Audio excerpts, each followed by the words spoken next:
very regularly I'm asked to give some examples of haha moments in organizations. Think about it. It is a mental model. You need a proof.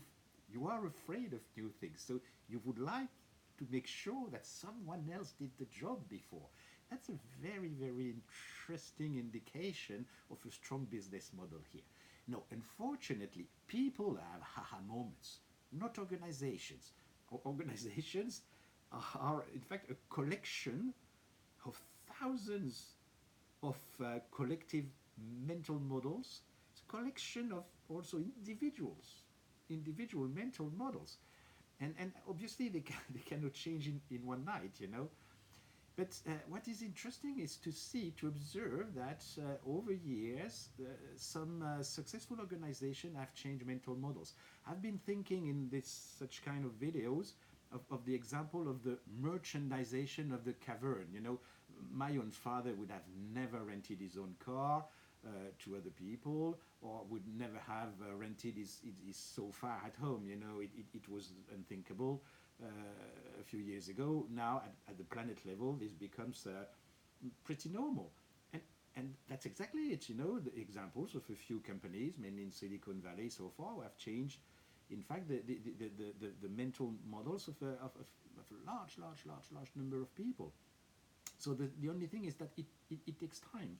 And you have many examples like this. Now, there are many behind huge successes. In fact, you observe that in many cases, these corporations have really tackled, in fact, the mental models of their own clients. In fact, that's all the story of blue ocean strategy, you know, in innovation. Go where the others are not. It sounds strange and very basic, said this way. But it's not what most people do. They follow the stream and they want to go to certain markets and so on and fight on the same markets. That's another example here. So people have haha moments when they start reflecting on those mental models. Because when you are put in a situation to use your brain differently, to be challenged politely in a safe environment, to really work on what makes people think, this is directly connected to creativity. And all of us were born artists. All of us were born artists. Look at babies.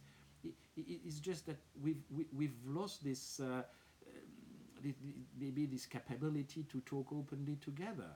So it's not very complicated, you know, to do something all together, sitting around a table and trying to, with a few tools indeed, but trying to detect and analyze your mental models and try to see some alternatives. This is the root of human beings, you know, creativity.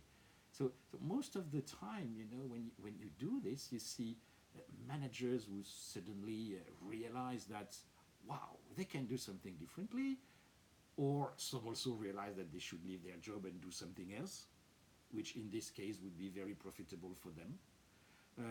Some realizes that their counterpart is not a stupid guy trying to criticize or trying to manipulate or trying to sabotage the company, but are just, you know, operating with another model, and doors start becoming open for reconsidering relationships and restarting certain things. This is truly magical. But at the beginning, there's this fight against yourself. It is not something, working on business on mental model is not something that could be taught or operated in the same way as the traditional methods, you know, concrete trainings and so on. So if you can pass this wall, which is here in your brain, blocking you for the next step, the rest is pretty interesting, and it's also big fun, actually.